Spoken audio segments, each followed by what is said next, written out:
आवाज आ रही है आपकी।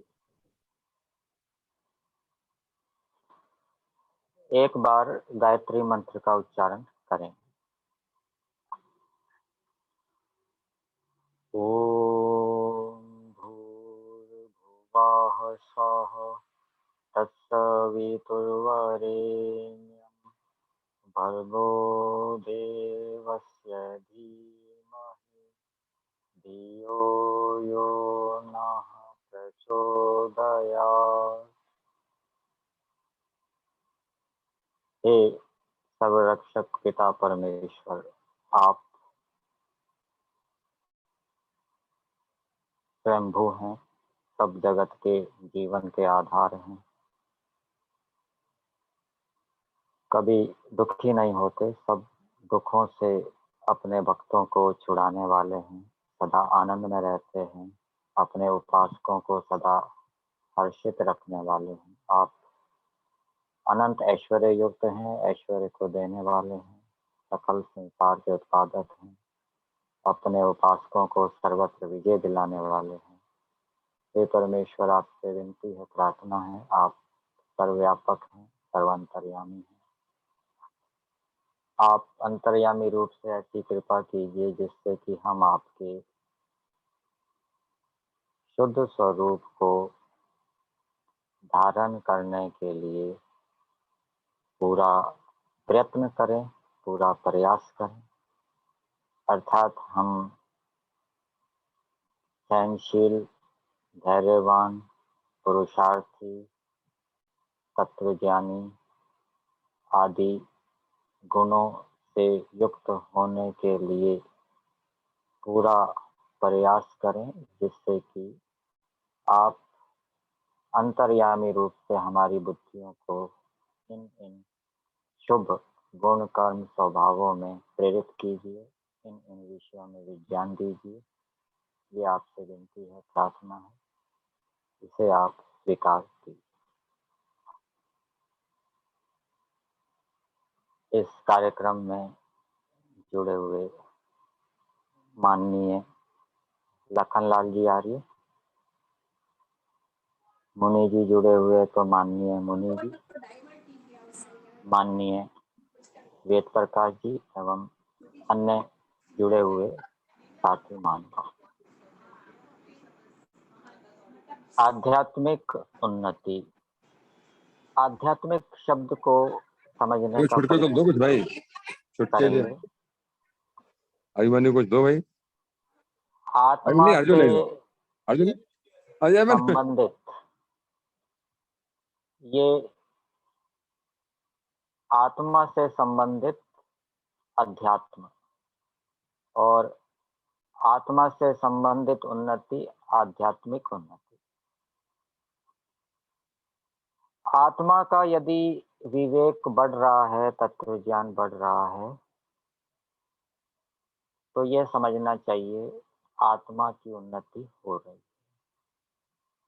दो प्रकार की विद्याएं आपने सुनी होगी, एक पराविद्या होती है और दूसरी अपराविद्या। अपराविद्या जो भौतिक विद्या है, भौतिक पदार्थों से संबंधी विद्या है, भूगोल विद्या, खगोल विद्या, रसायन विद्या, भौतिक विद्या, गणित विद्या आदि। और पराविद्या जो आत्मा से, परमात्मा से संबंधित विद्या है, वो पराविद्या। अपराविद्या के अंतर्गत भौतिक पदार्थों का हमें तत्व ज्ञान होता है। यदि भौतिक पदार्थों का तत्व ज्ञान बढ़ रहा है, शरीर के विषय में हमारा विवेक बढ़ रहा है, शरीर को चलाने के लिए हम जिन पदार्थों का सेवन करते हैं, उन पदार्थों से संबंधी विवेक बढ़ रहा है, अग्नि, वायु, विद्युत आदि पदार्थों से संबंधित हमारा विवेक, तत्व ज्ञान बढ़ रहा है, तो ये समझना चाहिए ये भी आध्यात्मिक उन्नति। और आत्मा परमात्मा से संबंधी विवेक बढ़ रहा है, तत्व ज्ञान बढ़ रहा है, ये भी आध्यात्मिक उन्नति। और इसके पीछे मूल कारण होता है अंतःकरण की पवित्रता। जब मनुष्य ईश्वर की आज्ञा का पालन करते हुए भौतिक विद्या को प्राप्त करने के लिए पुरुषार्थ करता है, तो परिणाम स्वरूप उसकी भौतिक विद्या बढ़ती है, अर्थात भौतिक क्षेत्र में उसका तत्व ज्ञान बढ़ता है। ये आध्यात्मिक उन्नति है। इसी प्रकार से ईश्वर की आज्ञा का पालन करते हुए यदि मनुष्य आत्मा परमात्मा को जानने का प्रयास कर रहा है, उनके विषय में चिंतन मनन कर रहा है और आत्मा परमात्मा से संबंधित विवेक बढ़ रहा है। एक शाब्दिक ज्ञान होता है, एक विवेक होता है, तत्व ज्ञान होता है। तो उन्नति का संबंध विवेक ज्ञान से है, शाब्दिक ज्ञान से नहीं। तो ईश्वर की आज्ञा का पालन करते हुए यदि मनुष्य आत्मा परमात्मा का चिंतन करता है, निधिध्यासन करता है, विचार करता है और उससे उसका आत्मा परमात्मा का विवेक बढ़ता है, आत्मा के गुण कर्मों में श्रद्धा उत्पन्न होती है, परमात्मा के गुण कर्मों में श्रद्धा उत्पन्न होती है, तो ये समझना चाहिए ये भी आध्यात्मिक उन्नति है। यहाँ उसकी पराविद्या बढ़ रही है। विद्या के 4 प्रकार बताए गए हैं। आगम काल, स्वाध्याय काल, प्रवचन काल और व्यवहार काल। और भी 4 उपाय बताए हैं, श्रवण, मनन, निधिध्यासन, साक्षात्कार। यदि केवल सुना है विद्या के विषय में, उसका साक्षात्कार नहीं किया, तो ये आध्यात्मिक उन्नति नहीं। पराविद्या का जितना जितना साक्षात्कार प्रत्यक्ष बढ़ता जाएगा, तो ये आध्यात्मिक उन्नति है। इसी प्रकार से आत्मा परमात्मा का प्रत्यक्ष जितना बढ़ता जाएगा, उसके गुण कर्मों का, ये भी आध्यात्मिक उन्नति। और आध्यात्मिक उन्नति का सबसे प्रमुख साधन मैंने बताया था, अंतःकरण की शुद्धि। और अंतःकरण जितना जितना शुद्ध होगा, उतनी उतनी हमें आध्यात्मिक उन्नति में सहायता मिलेगी। अंतःकरण को शुद्ध कैसे करना है, इसके उपाय मैंने कुछ बताए थे। कुछ उपाय मैं और बताता हूँ कि जिससे अंतःकरण शुद्ध हो। अंतःकरण की शुद्धि के लिए, जैसे कि हमें व्यवहार के अंदर बताया जाता है, हम सबका मान्य करें। नमस्ते प्रयोग करते हैं, कोई भी आता है नमस्ते करते हैं। नमस्ते का ऋषि दयानंद जी ने लिखा है, मैं आपका मान्य करता हूँ, मैं आपका सम्मान करता हूँ, मैं आपका सत्कार करता हूँ। ये हम प्रयोग व्यवहार के अंदर करते हैं। क्यों करते हैं? क्योंकि हमारे गुरु आचार्य भी ऐसे ही करते थे, उन्होंने हमें सिखाया, तो उनके कहने से हम ये करते हैं। लेकिन प्रश्न मन के अंदर उत्पन्न होता है कि हम सामने वाले मनुष्य को नमस्ते क्यों कर रहे हैं, उसका सत्कार क्यों कर रहे हैं। जब ये बात समझ में आएगी कि सामने वाले व्यक्ति के अंदर ये विशेषता है और वेद का आदेश है कि इस विशेषता वाले व्यक्ति का सत्कार करो, तब हम श्रद्धा पूर्वक इस नमस्ते का प्रयोग करें। वेद के अंदर, यजुर्वेद के अंदर 16वां अध्याय है, जिसको संभवतः रुद्राध्यायी भी कहा जाता है, और ये पौराणिकों में बहुत प्रचलित है। रुद्राध्यायी का पाठ किया जाता है और ऋषि दयानंद जी ने भी उनके जीवन चरित्र का वर्णन आता है कि उन्होंने भी रुद्र अध्याय पढ़ा था। तो रुद्र अध्याय के अंदर लगभग 55 या 60 के मंत्र है, 60 के लगभग। और संध्या का मंत्र में जो हम प्रयोग करते हैं, नमस्कार मंत्र, ओम नमः शंभवाय च मयो भवाय च, ये भी रुद्र अध्याय का ही है। तो इस रुद्र अध्याय के अंदर हमें किस किस का सत्कार करना चाहिए, ये आदेश, ये संदेश इस रुद्र अध्याय के अंदर दिया है। तो इस रुद्र अध्याय से संबंधित कुछ मंत्रों के अंश मैं आपके सामने रखूंगा। तो वैसे ये रुद्र अध्याय सबको पढ़ना चाहिए। ऋषि दयानंद जी का यजुर्वेद भाष्य उपलब्ध है और उसमें 16वां अध्याय है रुद्र अध्याय। तो संस्कृत भाग में भी है और हिंदी भाग में भी है। तो इसका जब हम स्वाध्याय करते हैं तो हमारा इस सत्कार करने में श्रद्धा उत्पन्न होती है। हमने देखा होगा कि बहुत से मत संप्रदाय होते हैं कि उनके अंदर दूसरों का सम्मान करने के संस्कार बहुत अधिक होते हैं। और जापान के विषय में भी बताते हैं कि वहाँ के लोग इस विषय में दूसरों का बहुत सम्मान करते हैं। उनमें दूसरों के प्रति सम्मान की भावना बहुत कूट-कूट कर बचपन से ही भरी जाती है। और ये सम्मान की भावना कैसे उत्पन्न हो, इसका आधार मूल वेद ही है। तो हम ये 16वें अध्याय का एक मंत्र देखते हैं। मंत्र है ये 17वां मंत्र है 16वें अध्याय का। इसमें भूमिका में दिया है कि राजा और प्रजा के पुरुषों को क्या करना चाहिए। अर्थात कुछ मंत्र के अंदर सत्कार की बातें बताई गई है कि इनका सत्कार करना चाहिए। ये वेद का आदेश है। राजा को भी इनका सत्कार करना चाहिए और मनुष्यों को भी इनका सत्कार करना चाहिए। तो सबसे प्रथम यहाँ पर दिया है 17वें मंत्र में, नमो हिरण्य बाहवे। सेनानी के लिए कहा गया है कि जो राजा हिरण्य बाहवे, हिरण्य कहते हैं सोने को, जिसकी सोने के समान भुजाएं हैं, सोने की भुजाएं हैं जिसकी। सोना एक धातु होती है, महत्वपूर्ण धातु होती है, जिसकी भुजाएं सोने की है, ऐसे राजा को संबोधित करते हुए कहा जा रहा है। तो सोने की भुजाओं वाला राजा का मतलब क्या है? तो जब हम इसके पदार्थ में देखते हैं तो वहां दिया है कि ऐसा राजा जो श्रेष्ठों का सत्कार करता है, भूखों को अन्न देता है, ऐसा राजा सोने की भुजाओं वाला कहलाता है।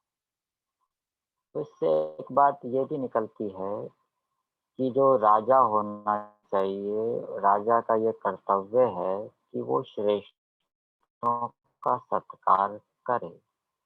और उसका दूसरा कर्तव्य इस शब्द के अंदर बताया गया है कि राजा का ये भी कर्तव्य है कि वो भूखों को अन्न दे। उसके राज्य के अंदर, उसके देश के अंदर कोई भूखा नहीं रहना चाहिए। जैसे हमारे कोरोना की महामारी फैली हमारे देश के अंदर, तो सरकार की ओर से अन्न की व्यवस्था की गई, राशन की व्यवस्था की गई, जिससे कि जो बेरोजगार हो गए, जिनको नौकरी जिनकी छूट गई, तो उनको अन्न मिले। तो ये राजा का कर्तव्य होता है कि वो अपने देश के अंदर कोई भूखा ना रहे, उन भूखों को वो अन्न दान दे। तो भूखों का सत्कार करने का मतलब है भूखों को अन्न देना। तो वेद का ये आदेश है सब मनुष्यों के लिए, केवल राजा के लिए नहीं, सब मनुष्यों के लिए वेद का ये आदेश है कि वो भूखे व्यक्तियों का, भूखे प्राणियों का सत्कार करें। और ये जो हमारे पंच महायज्ञ हैं, उसमें एक बलि वैष्णोदेवी यज्ञ है। बलि वैष्णोदेवी यज्ञ में भी जो भूखा मनुष्य है या भूखे प्राणी हैं, उनको भोजन दिया जाता है। तो ये बलि वैष्णोदेवी यज्ञ भी ये वेद से ही निकला है। तो वेद का आदेश है कि भूखों का सत्कार करें। तो जब हम किसी भूखे व्यक्ति का सत्कार करते हैं, भूखे व्यक्ति को अन्न देते हैं, तो इससे हमारा अंतःकरण निर्मल होता है, पवित्र होता है और उससे हम तत्व ज्ञान को प्राप्त करने के पात्र बनते हैं, विद्या को बढ़ाने के पात्र बनते हैं। दूसरी बात इसमें बताई कि राजा को श्रेष्ठों का सत्कार करना चाहिए। श्रेष्ठ का मतलब जो जिसके गुण कर्म स्वभाव श्रेष्ठ है। इसी प्रकार से जो मनुष्य हैं, मनुष्यों को भी श्रेष्ठ गुण कर्म स्वभाव वाले मनुष्यों का सत्कार करना चाहिए। कोई बलवान है, कोई पहलवान है, कोई विद्वान है, कोई बहुत अच्छा मधुर गाता है, अलग अलग योग्यताएं हैं। कोई बहुत सहनशील है, कोई बहुत धैर्यवान है, कोई बहुत पुरुषार्थी है, मेहनती है, कोई बहुत निष्काम सेवी है।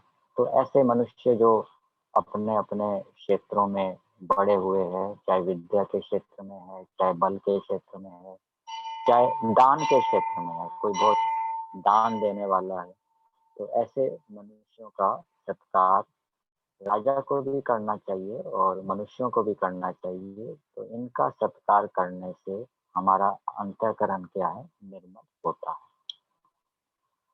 सत्कार में एक नमस्ते भी आ जाता है और सत्कार में दूसरा ये भी होता है कि उनको जो आवश्यकता है उसकी पूर्ति करना, उनको धन देना, उनको वस्त्र आदि देना, उनको रहने का स्थान देना, ये भी सत्कार कहलाता है। और नमस्ते करना ये वाणी से सत्कार है, ये शरीर से वाणी से सत्कार है और धन आदि से भी सत्कार किया जाता है। तो इस प्रकार से हम सत्कार करेंगे तो इससे हमारा अंतःकरण निर्मल होगा। फिर अगली बात इसी मंत्र के अंदर बताई है, पशुनाम पतये नमः। पशुओं के जो पति है, पशुओं का जो पालन करने वाले हैं, उनका हमें सत्कार करना चाहिए। हम दूध लेने जाते हैं, डेयरी में जाते हैं, गौशाला में जाते हैं, अथवा दूध देने वाले हमारे यहाँ आते हैं, तो हम उनको नमस्ते करते हैं। वो पशुओं का पालन करने वाले हैं, वेद का आदेश है उनको नमस्ते करो, उनका सत्कार करो। एक तो सत्कार का अर्थ ये है कि उनको नमस्ते करना। कोई दूध बेचने हमें दूध देने के लिए आता है अथवा हम डेयरी में जाते हैं तो उनको नमस्ते करना चाहिए। दूसरा सत्कार का अर्थ होता है कि जो पशुओं का पालन करने वाले हैं, दूध निकाल रहे हैं, हम उनके दूध का उपयोग करें, दूध खरीदें।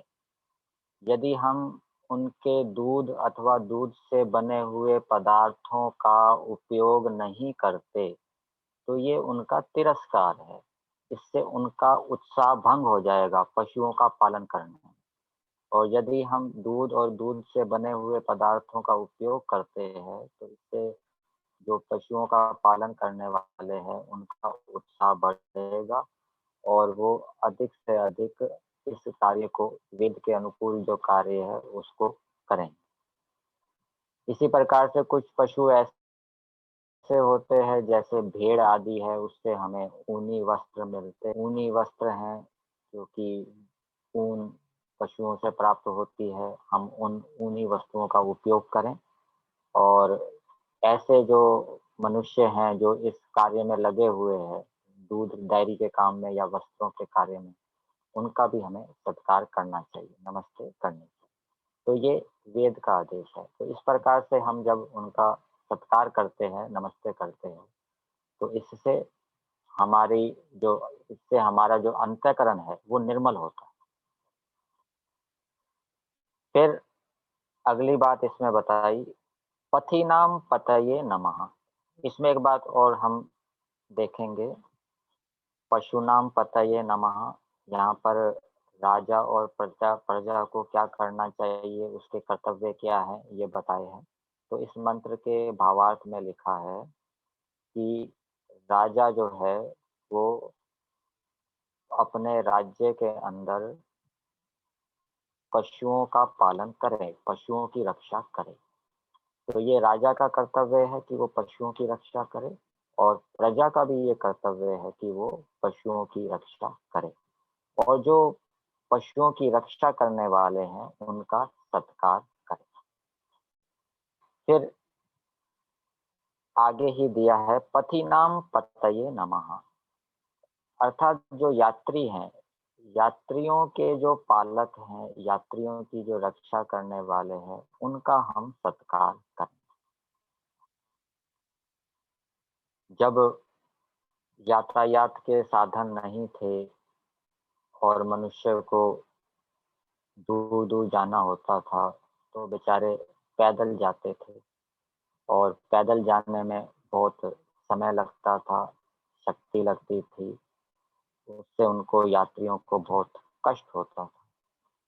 फिर यातायात के साधन विकसित हुए, गाड़ियां बनी, रेलयान बने, वायुयान बने, तो और सड़क मार्ग बना, रेल मार्ग बना, तो ये जितने भी सड़क मार्ग बनाने वाले हैं या गाड़ियाँ बनाने वाले हैं, रेल मार्ग बनाने वाले हैं, रेलों को बनाने वाले हैं, उनको चलाने वाले हैं, गाड़ियों को चलाने वाले हैं, वायुयान बनाने वाले हैं, वायुयान को चलाने वाले जो पायलट आदि हैं, ये सब यात्रियों की रक्षा करने वाले, उनकी दुखों से रक्षा करते, उनके समय को बचाते हैं, उनके कष्टों को बचाते हैं।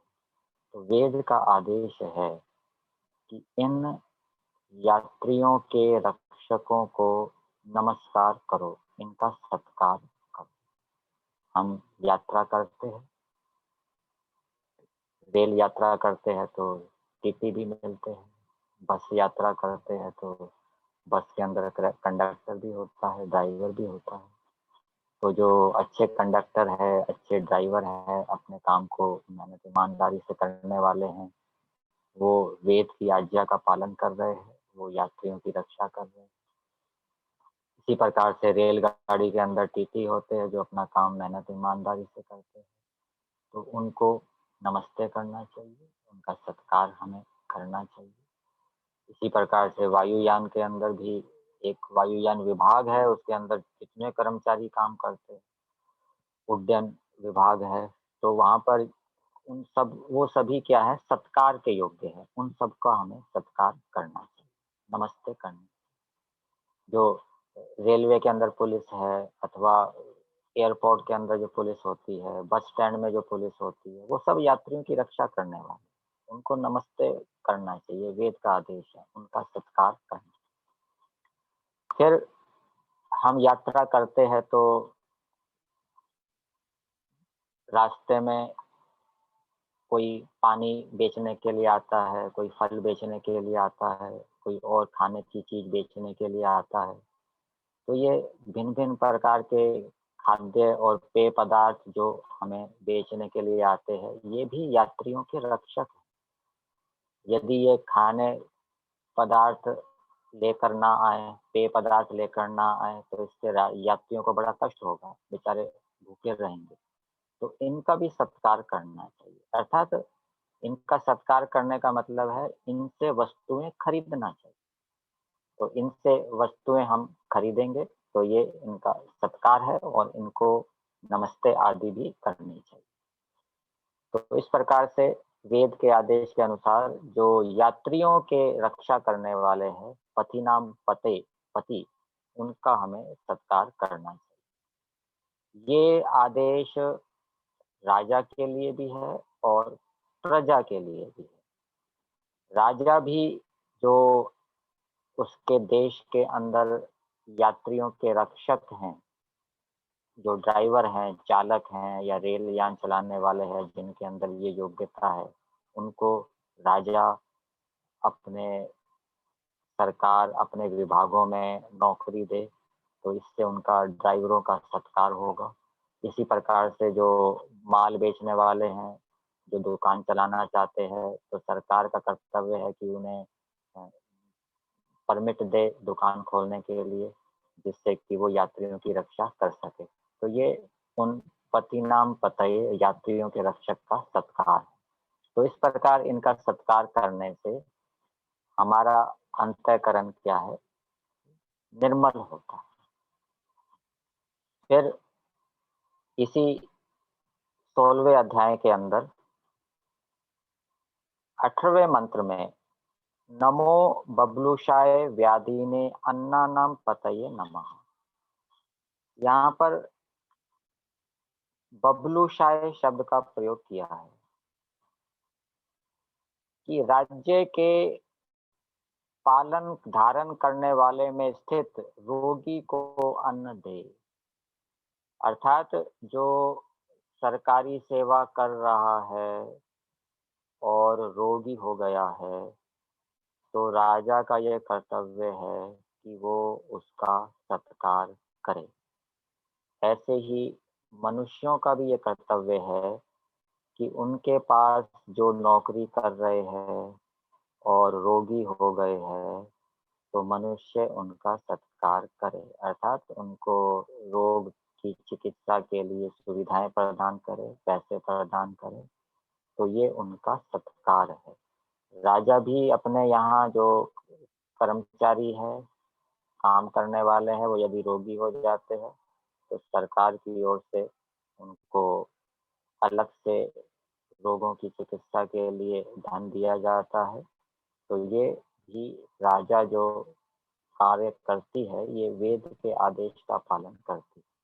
इसी प्रकार से जो भी स्वामी है, व्यापारी है, उनके यहाँ जो कर्मचारी हैं, काम करने वाले हैं, वो रोगी हो गए हैं और वो स्वामी अपने कर्मचारियों की चिकित्सा करवाते हैं, उन्हें सुविधाएं देते हैं, पैसे देते हैं, तो इससे उनका सत्कार होता है और इससे हमारा जो अंतःकरण है वो निर्मल होता है।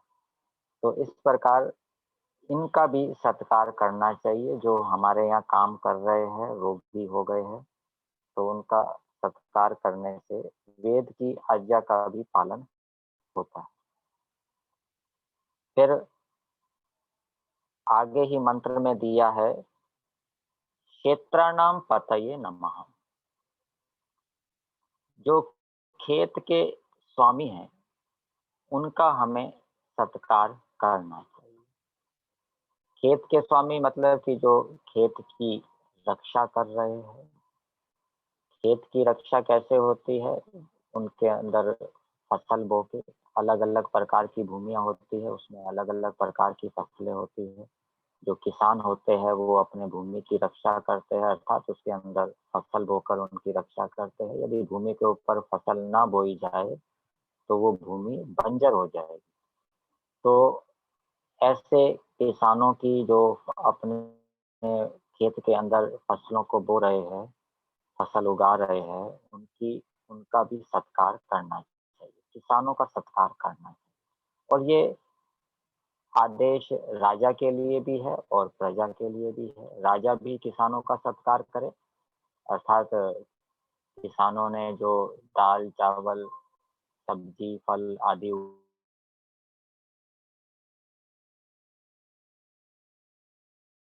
हैं, उनका भी ये कर्तव्य है कि वो उनका सत्कार करे, उनके माल को खरीदे, ये उनका सत्कार होता है। तो उनका सत्कार करने से भी अंतःकरण पवित्र होता है और उनका नमस्ते आदि भी हमें क्या है, करनी चाहिए।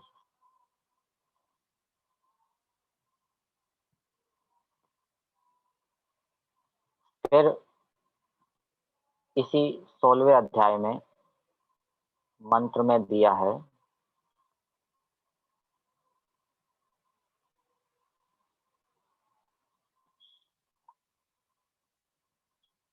कृत सनायतया धावते नमः। ये 20वां मंत्र है और 20वें मंत्र के अंदर ये अंश है। कृत्सन आयतया धावते नमः, अर्थात इसका अर्थ ऋषि दयानंद जी ने किया है। आय कहते हैं लाभ को और व्यय कहते हैं खर्च को, हानि को। तो कृत्सन का अर्थ होता है संपूर्ण, संपूर्ण लाभ की दृष्टि से। कृत्सन आयतया, संपूर्ण लाभ की दृष्टि से जो इधर उधर भाग रहे हैं, मेहनत कर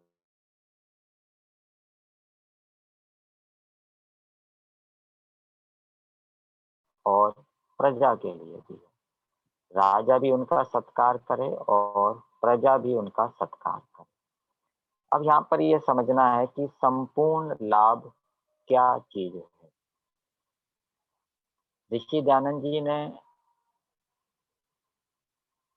जो पत्र व्यवहार किया और उनका जो विज्ञापन और पत्र व्यवहार उपलब्ध होता है, केसरगंज अजमेर से ऋषि दयानंद जी के विज्ञापन और पत्र व्यवहार जो पुस्तकें छपी है, उसके दूसरे भाग में ऋषि दयानंद जी ने जो गोरक्षा की के हस्ताक्षर कराने के लिए जो पत्र लिखा था, उस पत्र के अंदर ऋषि दयानंद जी ने एक जगह लिखा है, भाव रूप में बताता हूँ, कि इस सृष्टि के अंदर जितने भी पदार्थ हैं, वो ईश्वर ने इसलिए बनाए हैं कि मनुष्य उनसे पूरा-पूरा उपकार ले, संपूर्ण लाभ ले, पूरा उपकार ले।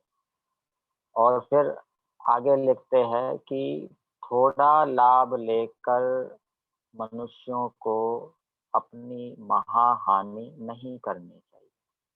अर्थात सृष्टि के प्रत्येक पदार्थ से पूरा-पूरा उपकार यदि जो मनुष्य ले रहा है, तो ऐसे मनुष्य का सत्कार करना चाहिए।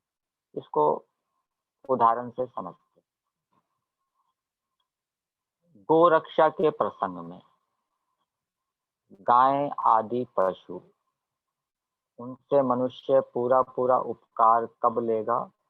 जब वो उनका अच्छी प्रकार से पालन-पोषण करेगा और उनके दूध, घी आदि का सेवन करेगा और वो धर्मपूर्वक करेगा, विद्यापूर्वक करेगा।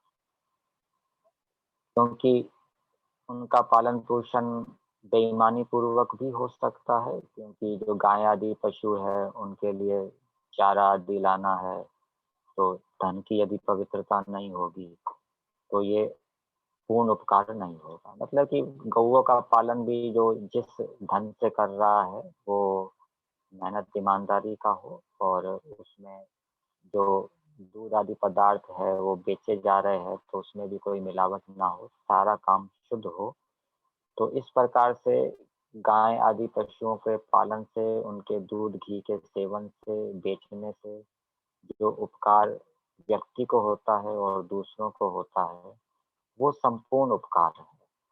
और गाय आदि पशुओं को मार कर खा लेना, ये खा लेने से कुछ मनुष्यों का ही पेट भरेगा कुछ समय के लिए, लेकिन यदि गाय आदि पशु जीवित रहेंगे तो वो बहुत वर्षों तक दूध देते रहेंगे, उससे अनेक मनुष्यों का पालन होगा। तो ये गाय आदि पशुओं का अच्छी प्रकार से पालन-पोषण करते रहना, उनके दूध, घी का सेवन करना, ये संपूर्ण उपकार लेना है, संपूर्ण लाभ लेना। और उनको काट कर खा जाना, ये थोड़ा लाभ है, लेकिन इससे महाहानि है। तो ऐसा कार्य नहीं करना चाहिए, ये वेद का आदेश है। इसको एक दूसरे उदाहरण से भी समझते हैं। जैसे भोजन है, हम भोजन खाते हैं तो भोजन से पूरा-पूरा लाभ कब होगा?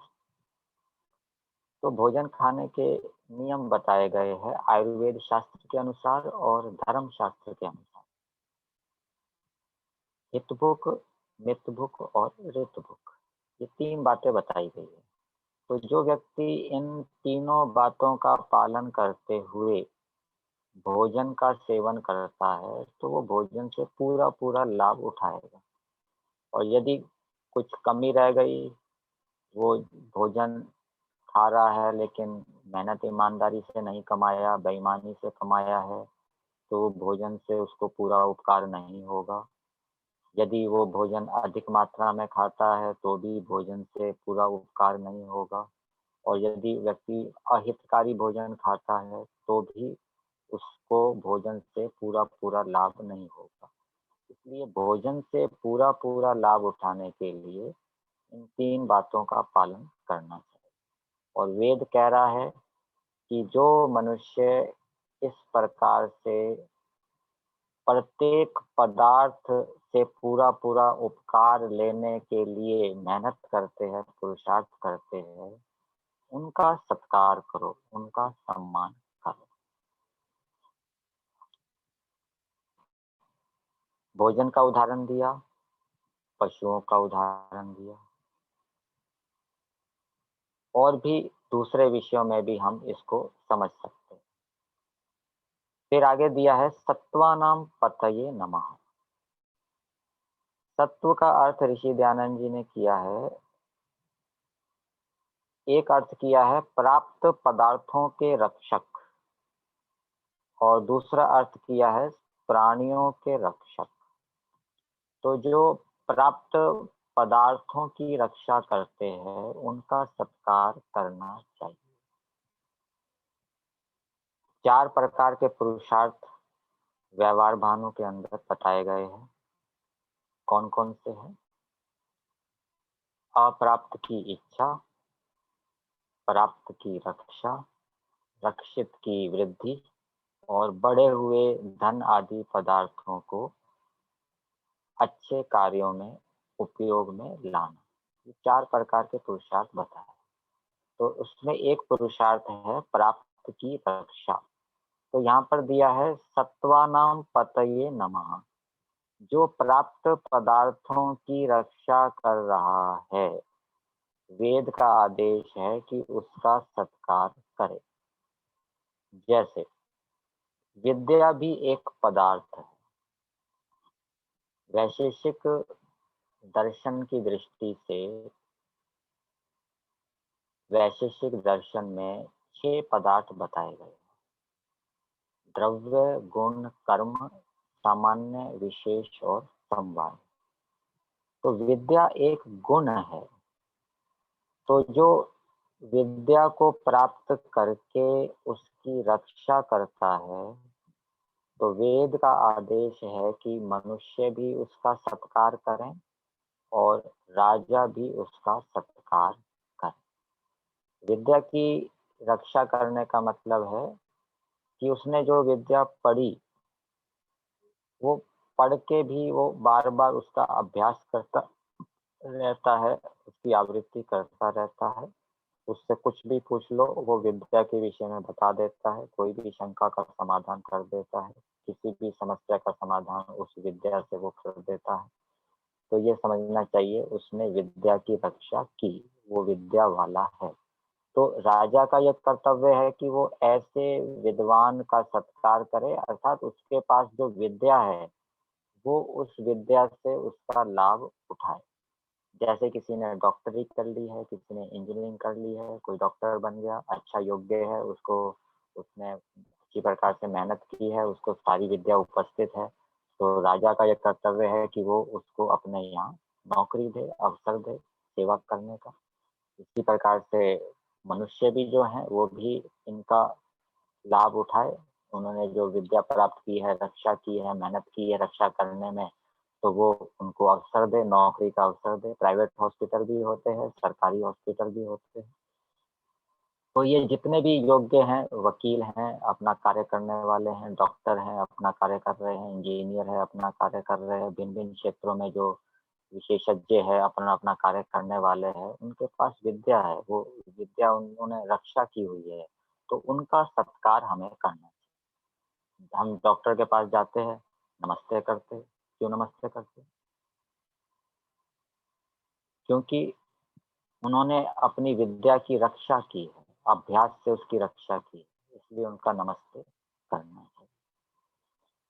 और एक होता है धन्यवाद, वो कृतज्ञता होती है। धन्यवाद अलग चीज़ है और नमस्ते करना अलग चीज़। डॉक्टर ने अ, हमारी चिकित्सा की, हमें ठीक कर दिया, हमने उसको धन्यवाद दिया, हम आपके उपकार से लाभान्वित हुए। और नमस्ते करने का मतलब है उनके पास विद्या है, उन्होंने सुरक्षित रखी है और उस विद्या से वो अनेक लोगों को लाभान्वित कर रहे हैं, तो इस कारण से उनकी सत्कार करना चाहिए, ये वेद का आदेश है। दूसरा अर्थ किया है सत्वानाम पतये नमः। सत्व का अर्थ है जो प्राणियों की रक्षा करने वाले हैं, उनकी उनका सत्कार करें।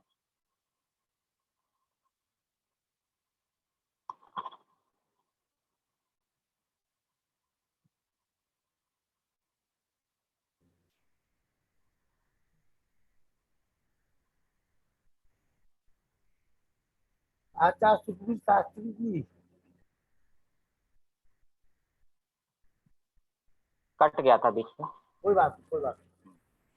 सत्वानाम पतये नमः। जो प्राणियों की रक्षा कर रहे हैं, जैसे गोरक्षा दल होते हैं, इसी प्रकार से वन विभाग के अंदर जो फॉरेस्ट अधिकारी होते हैं, तो वो फॉरेस्ट अधिकारी दुर्लभ औषधियों की भी रक्षा करते हैं और दुर्लभ प्राणियों की भी रक्षा करते हैं। तो उनका सत्कार करना चाहिए, जो प्राणियों की रक्षा करने वाले।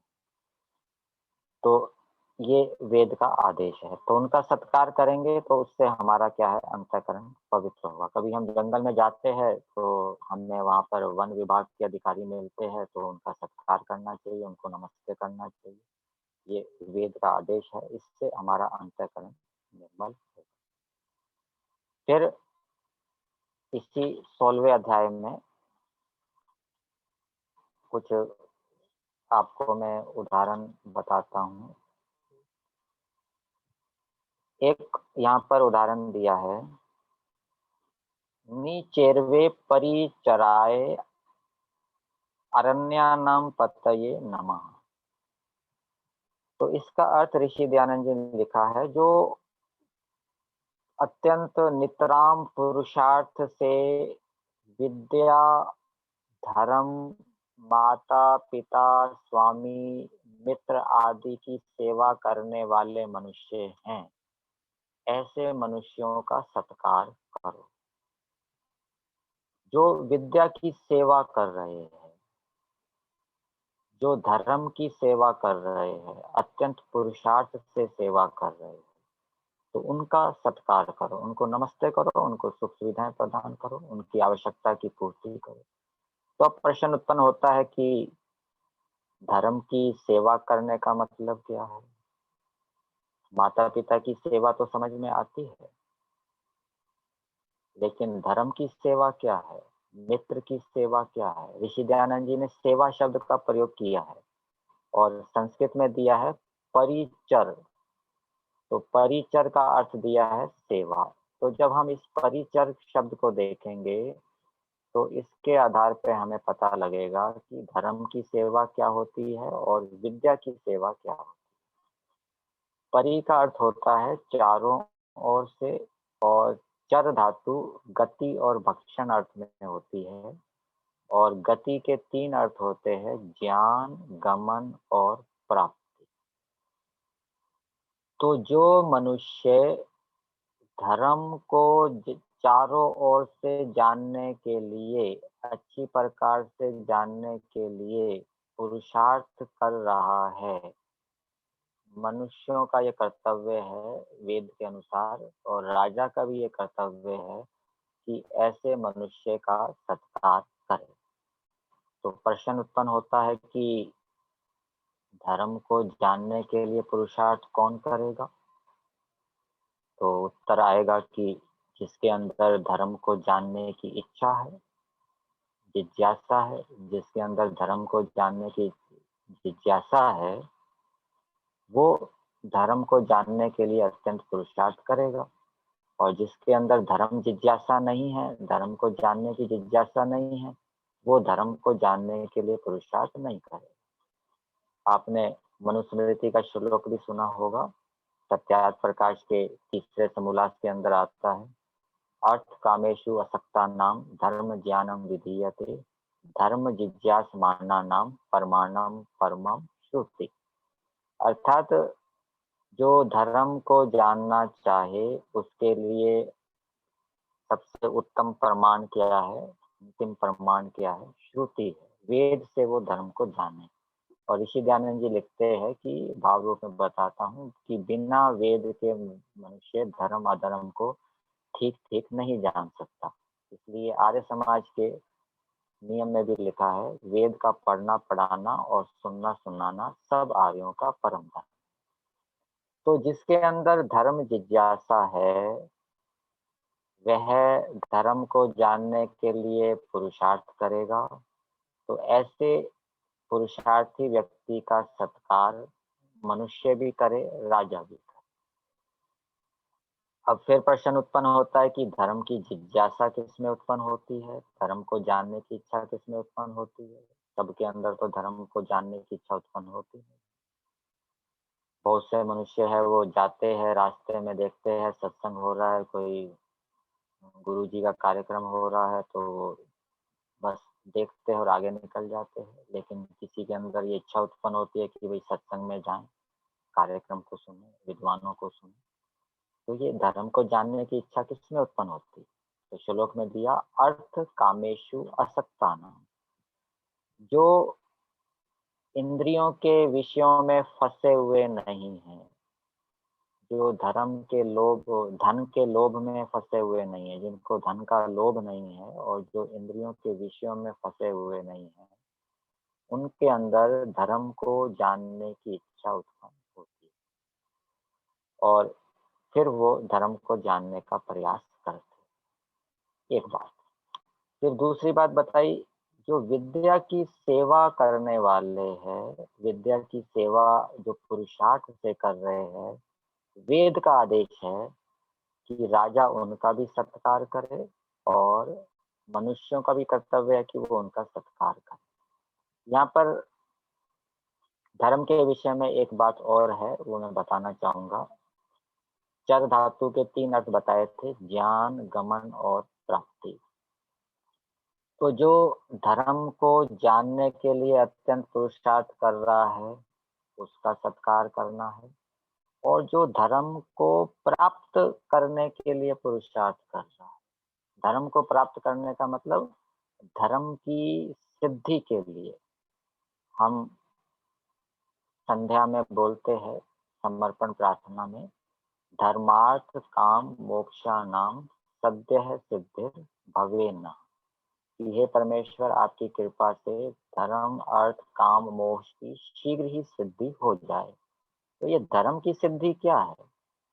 धर्म की सिद्धि का मतलब है कि हम धर्म में दृढ़ हो जाएं, धार्मिक कार्यों में हमारी अत्यंत श्रद्धा उत्पन्न हो जाए, केवल हम बलपूर्वक धर्म, किसी के भय से या किसी प्रलोभन से धर्म का आचरण ना करें, अपितु धर्म के महत्व को समझते हुए हम धर्म का आचरण करें, तो ये कहलाएगा कि धर्म की प्राप्ति हो गई, धर्म की सिद्धि हो गई।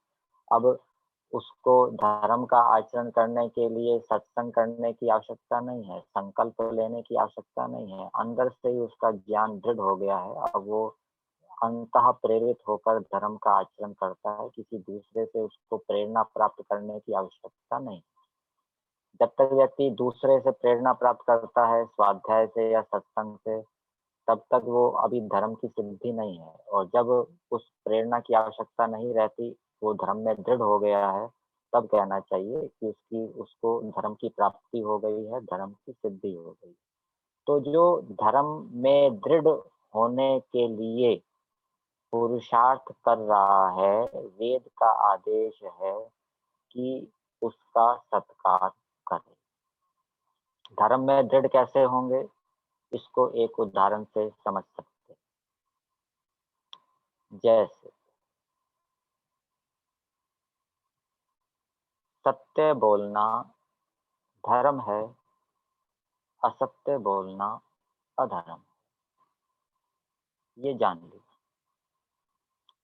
अब इसको जानने के बाद भी बहुत से व्यक्ति सत्य बोलने का संकल्प लेते हैं, लेकिन उनका संकल्प टूट जाता है, संस्कारों के कारण अथवा ज्ञान की कमी के कारण। तो इसका मतलब ये है कि वो अभी सत्य बोलने में दृढ़ नहीं हुए। तो सत्य बोलने में दृढ़ होने के लिए सत्य बोलने से क्या-क्या लाभ होते हैं और असत्य बोलने से क्या-क्या हानियां होती हैं, उन लाभ और हानियों को जानना। फिर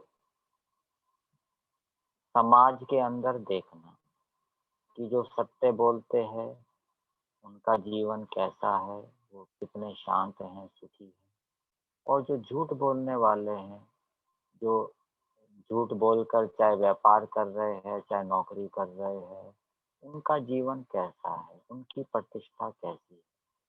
एक तो शास्त्रों से लाभ हानि को जानना और समाज के अंदर इस ईश्वर की न्याय व्यवस्था को देखना कि संसार के अंदर जो सत्यवादी लोग हैं, उनके जीवन को हम समीपता से देखें कि उनके जीवन में कितना सुख है, कितना दुख है। तो जब हम समीपता से उनका निरीक्षण परीक्षण करेंगे, तो हमें विश्वास होगा कि हाँ, सत्य बोलना ही वास्तव में ठीक है, इसी से लाभ होता है और असत्य बोलने से हानि होती है। तो ये एक शास्त्रों के माध्यम से लाभ हानि जानना, दूसरा संसार को देखकर सत्य बोलने के महत्व को समझना। तो इस प्रकार जब हम बहुत स्वाध्याय करते हैं और बहुत अनुभव करते हैं संसार का और साथ-साथ में ईश्वर की आज्ञा का पालन भी करते हैं, तो कालांतर में धीरे-धीरे व्यक्ति की श्रद्धा सत्य बोलने में इतनी दृढ़ हो जाती है कि वो प्राण चला जाए लेकिन वो झूठ नहीं बोलेगा।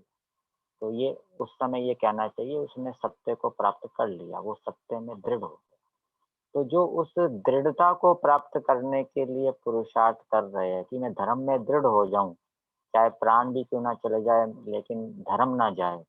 तो इस स्थिति को प्राप्त करने के लिए जो स्वाध्याय कर रहे हैं, चिंतन मनन कर रहे हैं, निधिध्यासन कर रहे हैं, तो वेद का आदेश है कि राजा भी उनका सत्कार करे और दूसरे मनुष्य भी उनका सत्कार करें। और वो दृढ़ स्थिति तभी आएगी जब जिस जिस धर्म में वो दृढ़ होना चाहते हैं उसको व्यवहार के अंदर लाएँगे। जब तक व्यवहार के अंदर नहीं लाएँगे तब तक वो दृढ़ नहीं। तो व्यवहार में लाएँगे, दोष होगा, गलतियाँ होगी, त्रुटियाँ होंगी, गिरेंगे, दंड लेंगे, फिर दोबारा संकल्प लेंगे। तो इस प्रकार करते-करते, स्वाध्याय करते-करते अनुभव जैसे-जैसे बढ़ेगा, वैसे-वैसे फिर दृढ़ता भी बढ़ती है। तो ऐसे मनुष्यों का सत्कार करना चाहिए। फिर इसी मंत्र में दिया है, स्तेनानां पतये नमः। वैसे संस्कृत के शब्दों में देखें तो इससे तो ऐसा अर्थ निकलता है, स्तेन कहते हैं चोर को। जो चोर के पालक हैं, रक्षा करने वाले हैं, उनका सत्कार करो। स्तेनानां पतये नमः। चोरों की रक्षा करने वालों का सम्मान करो। तो चोरों की रक्षा करने वाला कौन है? चोरों की रक्षा करने वाला वही व्यक्ति है जो उनको चोरी से बचाता है, जो उनको दंड देकर जेल में रखकर चोरी से बचा रहा है। ऐसा ऐसे मनुष्य अथवा ऐसी राजा वो चोरों की रक्षा करने वाले हैं, उनका सत्कार करना चाहिए। जैसे पुलिस विभाग है, पुलिस का काम है चोरों को पकड़ना, उनको दंड देना, उनको दंड देकर अथवा जेल में रखकर वो चोरों की रक्षा करते हैं। तो वेद का आदेश है कि इन पुलिस विभाग वालों का सत्कार करो, इनको नमस्ते करो।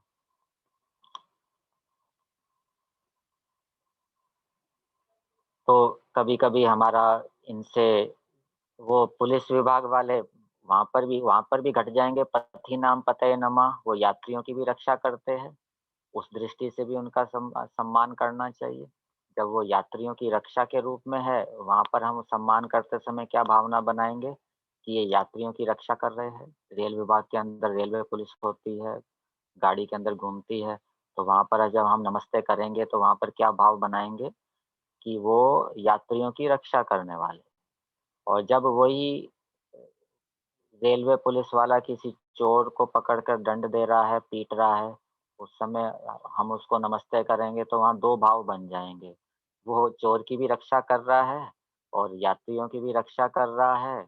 तो वेद का आदेश है कि जो चोर की रक्षा करने वाला है अथवा यात्रियों की रक्षा करने वाला है, उसका सत्कार करो। तो ये बात जब हमारे दिमाग में होगी, तो हम उसका सत्कार श्रद्धापूर्वक करेंगे, प्रीतिपूर्वक करेंगे और इससे हमारा जो अंतःकरण है, वो शुद्ध होगा।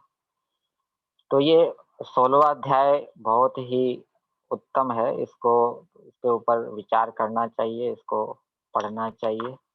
अनेक विषयों में इसमें बताया गया है कि किस-किस का कैसे-कैसे सत्कार करना चाहिए। यहाँ पर एक बात और बताई है 19वें मंत्र में बताया है, नमो रोहिताय स्थापतये। जो घर की स्थापति कहते हैं, जो स्थापति वैसे उसको भी कहते हैं जो मिस्त्री होता है घर को बनाने वाला, उसको भी स्थापति कहते हैं। लेकिन यहाँ पर ऋषि दयानंद जी ने स्थापति का अर्थ दिया है घर का जो पालक है उसको उसका सत्कार करे, वृद्धि करने वाले रोहिताए, वृद्धि करने वाले घर के पालक को अन्न दे, उसका सत्कार करे।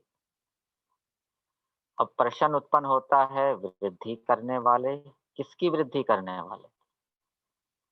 एक तो अपनी वृद्धि भी हो सकती है और परिवार की वृद्धि भी हो सकती है। फिर प्रश्न उत्पन्न होता है, क्या कोई ऐसा भी घर का पालक होता है जो वृद्धि के स्थान पर हानि करने वाला हो? तो हानि करने वाले घर के पालक भी होते हैं।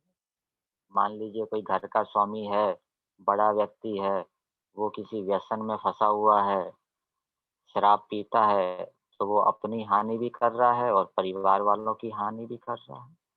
तो ऐसे घर वाले का सत्कार नहीं करना चाहिए। कैसे घर वाले का सत्कार करना चाहिए? जो अ, मेहनत ईमानदारी से काम करता है, अपनी उन्नति भी कर रहा है और घर वालों की भी अच्छी परवरिश कर रहा है, तो उसका सत्कार करना चाहिए। अब हम अनेक घरों में जाते हैं, तो घर के स्वामी हमको मिलते हैं, उनसे मेल-जोल होता है, उनसे बातचीत होती है। तो यदि वो घर के स्वामी वृद्धि करने वाले हैं, अर्थात अपनी और अपने संतानों की वो वृद्धि कर रहे हैं, परिवार की वृद्धि कर रहे हैं, उन्नति कर रहे हैं, तो ऐसे घर के पालक का सत्कार करना चाहिए। तो ये वेद का आदेश है। घर का स्वामी है, वो घर की रक्षा कर रहा है, परिवार को पालन-पोषण कर रहा है, वेद का आदेश है कि उसका सत्कार करो। गृहस्थी के घर में जाना होता है, दूसरे गृहस्थी मित्रों के घर में भी जाते हैं, तो वहाँ पर ये घर का पालन करने वाला है, इस दृष्टि से हम उसका सत्कार करेंगे और ये बात वेद के अंदर लिखी हुई। फिर इसी मंत्र में दिया है, वृक्षाणां पतये नमः। वृक्षों के जो रक्षक हैं, उनका सत्कार करो। वृक्षों के रक्षक कौन है? ये प्रश्न उत्पन्न होता है। अर्थात जो वृक्षों की रक्षा कर रहे हैं, वृक्षों की रक्षा किस प्रकार से होती है, ये भी समझना है। यदि वृक्षों को शुद्ध जलवायु मिलेगी, तो उससे वृक्षों की रक्षा होगी। यदि वृक्षों को काटा नहीं जाएगा, तो उससे वृक्षों की रक्षा होगी। तो जो जलवायु को दूषित कर रहे हैं, वो एक प्रकार से वृक्षों की रक्षा नहीं कर रहे, उनकी हानि कर रहे हैं। इसी प्रकार से जो वृक्षों को काट देते हैं, तो वो भी वृक्षों की रक्षा करने वाले नहीं। तो जो वृक्षों की रक्षा करते हैं, तो वेद का आदेश है, राजा भी उनकी रक्षा करे और प्रजा भी उनकी रक्षा करे। और इससे एक बात ये भी निकलती है कि राजा को अपने देश के अंदर वृक्षों की रक्षा करनी चाहिए। वृक्ष लगाने चाहिए और लगाने के बाद उनकी रक्षा करनी चाहिए। इसी प्रकार से मनुष्यों का भी ये कर्तव्य है कि वो वृक्षों की रक्षा करें और जो वृक्षों की रक्षा करने वाले हैं, उनका सत्कार होना चाहिए, उनको नमस्ते करनी चाहिए। तो ये वेद के अंदर कुछ बातें मैंने आपको बताई। हम व्यवहार के अंदर अनेक प्रकार के व्यक्तियों से मिलते हैं। कोई किसी क्षेत्र में विशेषज्ञ होता है, कोई यात्रियों का पालक होता है, कोई चोर का पालक होता है, कोई घर का स्वामी होता है, कोई घर की उन्नति करने वाला होता है। और कोई धर्म की सेवा करने वाला होता है, कोई विद्या की सेवा करने वाला होता है, कोई स्वामी की सेवा करने वाला होता है। अलग अलग प्रकार के व्यक्ति मिलते हैं। और यदि हमें सबके बारे में पता है कि भाई इनके विषय में वेद के अंदर ये बताया गया है कि इनका सत्कार करना चाहिए, इनको नमस्ते करनी चाहिए, और जब ये बात हमें याद रहती है, शब्द प्रमाण हमें उपस्थित रहता है, तो जो हम नमस्ते की जो क्रिया है वो श्रद्धा पूर्वक करते। यज्ञ जो किया जाता है वो बिना श्रद्धा के भी होता है, श्रद्धा से भी होता है। श्रद्धा से यज्ञ कौन करता है? जिसको यज्ञ के लाभ पता होते, कि यज्ञ करने से क्या क्या लाभ होते हैं, उसको यज्ञ के लाभ समझ में आ गए हैं, अनुभव में आ गए हैं, वो श्रद्धा से यज्ञ करेगा। और यज्ञ के लाभ किसके अंदर बताए हैं? वो यज्ञ के मंत्रों के अंदर बताए हैं। ओम विश्वानि देव सवितर्दुरितानि परासुव यद भद्रम तन्ने आसुव स्वाहा। यज्ञ करने से यज्ञ करने वाले के सभी दुर्गुण, दुर्व्यसन और दुख ईश्वर दूर कर देता है, और उसके लिए जो कल्याणकारी गुण कर्म स्वभाव और पदार्थ है वो प्राप्त कराता है। तो ये बोलते हैं याम मेधाम देवगणा पितरश्चोपासते, अंत में स्वाहा बोलते हैं। तो यज्ञ करने से मेधा बुद्धि की प्राप्ति होती है, ऐसी बुद्धि की प्राप्ति होती है जो देवों के पास होती है, अनुभवियों के पास होती है, ज्ञानियों के पास होती है। तो मंत्र यदि हम अर्थपूर्वक बोलते हैं, अर्थ समझते हैं, तो कालांतर में वे यज्ञ में श्रद्धा होती है। तो श्रद्धा से यज्ञ किया गया ही फलीभूत होता है, पूरा फल उसी को मिलेगा जो श्रद्धा से यज्ञ करेगा। इसी प्रकार से ये नमस्ते भी एक क्रिया है, एक कर्म है, इसको भी श्रद्धा से करना चाहिए। और श्रद्धा से कौन करेगा? जिसको ये पता होगा कि ये जो मैं जिसको नमस्ते कर रहा हूँ, क्यों नमस्ते कर रहा हूँ, ये वेद का आदेश है, ये वेद के मंत्र के अंदर लिखा है। जब उसको ये बात अच्छी प्रकार से समझ में आ जाएगी तो वो श्रद्धा से नमस्ते कर, फिर वो सम्मान श्रद्धा पूर्वक करेगा, ऊपर ऊपर से नहीं करेगा, ऊपर ऊपर से सत्कार नहीं करेगा। तो ऐसा करने से अंतःकरण हमारा क्या है? पवित्र होता है, जब हम ये श्रद्धा से इन क्रियाओं को करते हैं। तो मेरा निवेदन तो यही है, जो सुनने वाले हैं वो यजुर्वेद के 16वें अध्याय का अध्ययन करें। उसके अंदर संस्कृत भाग भी है, हिंदी भाग भी है, और जो पढ़ना चाहे वो बता सकते हैं, इनके मंत्रों को भी ले सकते हैं। बहुत अच्छे मंत्र है, बहुत अच्छी अच्छी बातें इसमें मिलेगी आपको। जैसे मैंने शुरू शुरू में बताया था कि राजा को कैसा होना चाहिए, उसकी भुजाएं सोने की होनी चाहिए, अर्थात वो भूखों को अन्न देने वाला हो, श्रेष्ठों का सत्कार करने वाला हो। तो ऐसा राजा सोने की भुजा वाला कहलाता है। और मनुष्यों को भी ऐसा होना चाहिए, वो भूखों को अन्न दे। तो आध्यात्मिक उन्नति का एक साधन जो शुद्ध अंतःकरण है, शुद्ध अंतःकरण के लिए हमें सबके प्रति सम्मान का भाव रखना चाहिए, सत्कार का भाव रखना चाहिए। और सत्कार व्यक्ति तब करता है जब उसके श्रेष्ठ गुण कर्म स्वभावों का बोध होता है। जब तक सामने वाले व्यक्ति के श्रेष्ठ गुण कर्म स्वभाव का हमें पता नहीं है, तब तक फिर वो नमस्ते से कोई लाभ होगा नहीं। आचार्य जी एक प्रश्न आया है। हाँ जी। एक प्रश्न आया जगदीश जी का कि क्या राजा और प्रजा मतलब अगर सत्कार करते हैं तो मन बुद्धि चित्त अहंकार शुद्ध हो सकते हैं, पवित्र हो सकते क्या? राजा के फिर से दोहराएंगे? तो उन्होंने कहा है कि राजा और प्रजा दोनों का सिर्फ सत्कार करने से अंतःकरण मन बुद्धि चित्त अहंकार शुद्ध हो सकता है क्या? केवल सत्कार करने से? राजा और प्रजा दोनों का सिर्फ सत्कार करने से अंतःकरण मन बुद्धि चित्त अहंकार शुद्ध हो सकता है क्या? ये प्रश्न है। नहीं, केवल केवल सत्कार, ये तो एक क्रिया है। अंतःकरण को शुद्ध करने के लिए बहुत से क्रियाकलाप करने होते हैं, ये केवल एक क्रियाकलाप का उदाहरण मैंने बताया है। दिन भर हम बहुत से क्रियाकलाप करते हैं, दिन भर हम नमस्ते तो करते नहीं रहते, सत्कार तो करते नहीं रहते, कभी यज्ञ करते हैं, कभी ध्यान करते हैं, कभी पढ़ते हैं, कभी नौकरी करते हैं, कभी व्यापार करते हैं, तो वो अनेक प्रकार के क्रियाकलाप करते हैं। वो सभी क्रियाकलाप यदि हम ईश्वर की आज्ञा पूर्वक करेंगे तो उससे अंतःकरण पवित्र होगा, और उन्हीं क्रियाकलापों में एक क्रियाकलाप सत्कार करना है, नमस्ते करना है। ये उत्तर है। चलिए, और किसी का कोई प्रश्न है तो पूछ सकता है। कोई प्रश्न किसी का हो तो पूछ लीजिए, अपना हाथ उठा दीजिए, और जो लोग बोलना चाहते वो अपना माइक खोल दें, अपना वीडियो खोल कर सामने आ जाए। जी प्रकाश जी, पूछिए। तो नमस्ते स्वामी जी। नमस्ते जी। हम वेद प्रकाश बरेली से बोले स्वामी जी। हाँ जी, हाँ जी।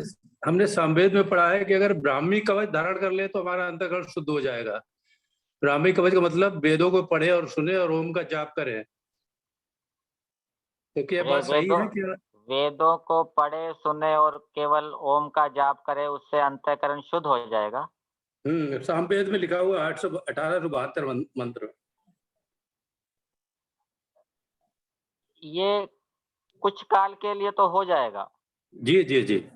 कुछ काल के लिए होगा, जैसे आपने वेद का मंत्र पढ़ा सुना और या इसका जप किया तो थोड़ी देर के लिए शुद्ध हो सकता है। शुद्ध का मतलब वो सात्विक हो जाएगा, राग द्वेष से रहित हो जाएगा, दूसरे विचार नहीं आएंगे। जी जी। लेकिन फिर कालांतर में फिर वो मलिन हो सकता है। वही ये थोड़ी शंका थी कि बिना अभ्यास वैराग्य के अगर यही करते रहे तो मुश्किल सा लग रहा था। हाँ, वो थोड़ी देर के लिए होगा, बाकी स्थायी रूप से यदि मन को शुद्ध करना है तो अष्टांग योग का पूरा पालन करना पड़ेगा दिन भर। जी जी जी। अहिंसा, बहुत बहुत सत्य। धन्यवाद, कोटि सा धन्यवाद आपका स्वामी जी, हमारी हाँ जी, शंका दूर करने के लिए। हाँ जी, धन्यवाद। अन्य नरोला जी, आप अपनी संख्या व्यक्त करिए, और किसी की कोई शंका हो तो अपना वीडियो खोल करके सामने आ जाए। जी बोलिए। स्वामी जी और सभी आर्यजनों को प्रणाम। स्वामी जी, आपने अभी बताया था गाय का महत्व, कि गाय दूध देती है, उसको जितना गाय को जिंदा रखेंगे वो कई काम में आएगी। लेकिन मैंने कई जगह देखा है और पेपर्स वगैरह पढ़ते भी रहते हैं कि पूरे विश्व में जहाँ शाकाहार का प्रचलन बढ़ रहा है, हमारे देश भारत में मांसाहार का प्रचलन बहुत ज्यादा बढ़ रहा है। और यहाँ तक मैंने पढ़ा है कि 90% लोग जो है मांसाहार का सेवन करते हैं। और उनसे जब मेरी बात होती है, मैं उनको कहता हूँ भाई मांस खाना गलत है, नहीं खाना चाहिए, तो कई लोगों का ये कहना होता है कि अगर मांस अपने स्वाद के लिए तो हम खाते ही हैं, अगर लोग मांस नहीं खाएंगे तो ये पशु इतने बढ़ जाएंगे कि धरती पर मनुष्यों के रहने के लिए जगह ही नहीं रहेगी। तो स्वामी, क्या ये सत्य है? इसके ऊपर थोड़ा सा मुझे बताएं प्लीज। मांस नहीं खाएंगे तो पशु बढ़ जाएंगे, और मांस खाएंगे तो पशु कम हो जाएंगे, बढ़ेंगे नहीं। जी। तो पहली बात तो ये है कि मांस खाना ये वेद की आज्ञा के विपरीत है, बिल्कुल ठीक है। इसलिए खाना नहीं चाहिए। और बाकी ये जो मांस खाएंगे तो पशु बढ़ जाएंगे, तो क्या मनुष्य जो बढ़ रहे हैं इसलिए बढ़ रहे हैं कि मनुष्य खाए नहीं जा रहे इसलिए मनुष्य बढ़ रहे हैं?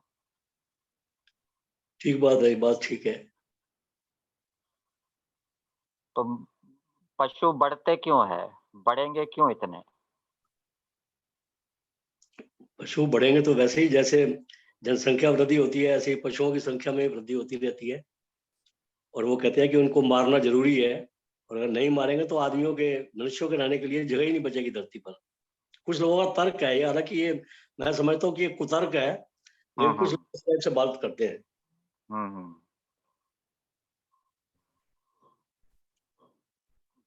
ये और किसी का कोई प्रश्न हो तो पूछ लीजिए, फिर स्वामी जी को जाना है। चलो इसके ऊपर और विचार लेंगे, बताएंगे आपको। ठीक है, धन्यवाद स्वामी। हाँ जी, हाँ। और पूछ लीजिए, कोई प्रश्न मन में हो, के मन में कोई प्रश्न हो। संतोषाल जी कोई प्रश्न करना है क्या? चलिए माता चंद्रकांता जी आ जाए, सभी की समस्याओं का समाधान करेंगे।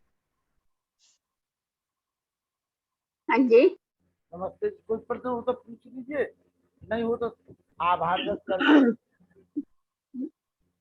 आदरणीय आचार्य जी, प्रिय वीर लखनलाल जी, श्रद्धेय मुनि जी और मेरे भाई अनिल जी व वेद प्रकाश जी, सबका सादर नमस्कार सबको और अभिवादन। आज जो स्वामी जी ने बड़े सुंदर तथ्य यजुर्वेद के कई मंत्रों का उदाहरण देकर हमें, छोटे छोटे तथ्य हम बोलते हैं कि ये छोटे हैं, लेकिन ये हैं बहुत महान। अगर इनको जीवन में हम प्रयोग में लाते हैं, क्रियात्मक रूप में लाते हैं, तो हमारा जीवन कुंदन हो जाता है और हर प्रकार की कठिनाई दूर हो जाती है, क्योंकि ऐसा व्यक्ति ईश्वर के ऊपर दृढ़ विश्वासी हो जाता है जिसको वेद में आस्था होती है। और वेद की आस्था वाला व्यक्ति कभी नहीं डगमगाता और सत्य ही बोलेगा, सत्य के पथ पर ही चलेगा और ईमानदारी की कमाई घर में लेकर आएगा, उसकी संतान भी उच्च बनेगी। ये स्वामी जी ने इस बात पर बहुत जोर दिया है कि आप अपने क्रियात्मक जीवन को ऊंचा उठाएं, छोटी छोटी बातों की ओर ध्यान दें। नमस्ते एक साधारण सी बात है, लेकिन कितना महत्वपूर्ण है, इसके अंदर कितना रहस्य छिपा हुआ है। बहुत सुंदर, बहुत अति उत्तम। बाकी निर्मला जी ने जो प्रश्न किया है, मेरी समझ में तो केवल इतना ही आता है कि परमात्मा ने सृष्टि को जो बनाया है वो सोच समझ कर बनाया है, वो अपना संतुलन अपने आप बना लेती है। तो किसी को मार काट कर उसकी संख्या कम करना और किसी की बढ़ोतरी करना, ये तो हमारे बस में नहीं है। और जो ऐसा करने की सोचते हैं ये नादानी है और ये कुतर्क है। वाकई अनिल जी ने बोला था कि शायद ये कुतर्क है, वाकई ये कुतर्क है। प्रकृति तो अपना संतुलन बनाएगी, वो अपने आप ठीक होता चला जाएगा। और आजकल हम क्या देख रहे हैं कि कितना वातावरण बिगड़ चुका है और इसी वातावरण के बिगड़ने के कारण प्रकृति में भी विकराल रूप धारण कर लिया है। कहीं पहाड़ टूट रहे हैं, बिजलियां गिर रही हैं, कहीं कुछ हो रहा है, कितना अंत हो रहा है प्रकृति के द्वारा और धरती सिमटती चली जा रही है। क्यों? क्योंकि संतुलन बनाना है, ईश्वर की प्रक्रिया है। ईश्वर की बातों को हम नहीं समझ सकते, उसके नियम जो हैं वो अटल हैं। और स्वामी जी ने जो क्रियात्मक ज्ञान हमें दिया, आधारभूत हमें शिक्षा दी, इस पर चलना अनिवार्य है।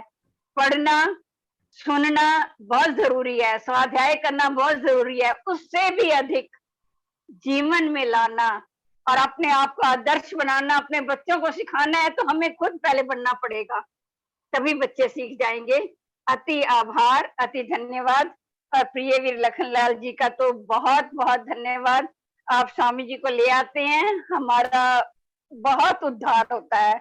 और छोटी छोटी बातें चाहे हम रोज सुनते हैं, लेकिन बार बार आप पुरुषों के मुख से सुनी बातों का असर बहुत होता है, क्योंकि इन्होंने जीवन में उसके ऊपर चलन किया हुआ है ना। चाहे ये बड़े सहजता से बोलते हैं, लेकिन इनकी बातों के अंदर, हृदय के अंदर छू जाती हैं और उसके ऊपर असर होता है बड़ा। चंद्रकांता जी सभी लोग, मेरा तो ऐसा ही अनुभव है। बाकी आपका नहीं, आपका अनुभव सही है। और जो हमारे स्वामी गुरुदेव जी है, इनका जो लंबा चिंतन रहा, जो वो सब लोग नहीं समझ सकते हैं। लोगों को तो कुछ और सुनने सुनाने को। रोजड़ में जितने भी लोग रहते हैं वो बहुत स्वाध्यायी और उनका जीवन बहुत ही उत्तम है, बहुत कुंदन की समाज को है। हाँ, बहुत उत्तम है और उसका असर होता है। संतोष जी आप आ जाइए। संतोष, धन्यवाद जी, धन्यवाद, अति अति आभार। धन्यवाद जी। मत संतोष जी बोलिए। जी नमस्ते, मैं आज समाज बालों से बोल रहा हूँ, बिहार से। हाँ जी, नमस्ते जी। यहाँ वेद प्रचार के लिए सोशल मीडिया का उपयोग एवं जमीनी कार्यकर्ता के द्वारा किया जा रहा है। एक छोटे से शहर में आज समाज बालों बसा हुआ 1935 स्थापित हुआ है। कोई प्रश्न हो तो पूछ लीजिए, आपके मन में कोई शंका हो। जी नहीं। धन्यवाद। आज का प्रवचन YouTube पे भी है और ऑनलाइन भी चल रहा है। रमेश खत्री जी और रीता वासने जी, और 10 बजे के बाद YouTube चैनल पे आ जाता है, अपने उसी पर डल जाता है। और आप फेसबुक पर लाइव भी अभी देख रहे हैं इस कार्यक्रम को, मिल जाएगा, कोई परेशानी की बात नहीं, मैं डाल दूंगा 10 बजे के बाद। चलिए आराधना जी बोलेंगी।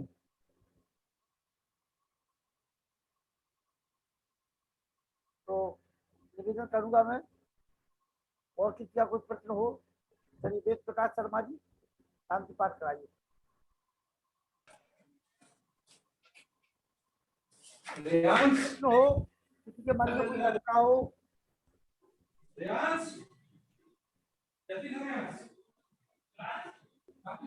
वेदांती भजन सुनाओगी? आ जाओ जल्दी से, कम ऑन जल्दी से, तो स्टार्ट करो शांति पाठ।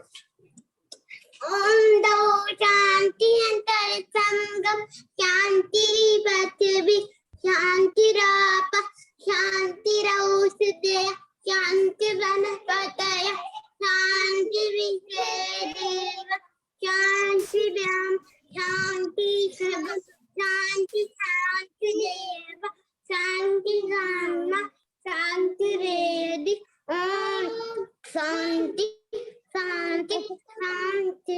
जो बोले सोवे धर्म की जय, गुरुवर बजानंद की जय, बहन की दयानंद की जय, मर्यादा पुरुषोत्तम श्री रामचंद्र की जय, योगेश्वर श्री कृष्णचंद्र की जय, गौ माता रखो पालन आर्य समाज अमर वेद ज्योति बोलती रहे ओम कदंदा उठे बड़धनी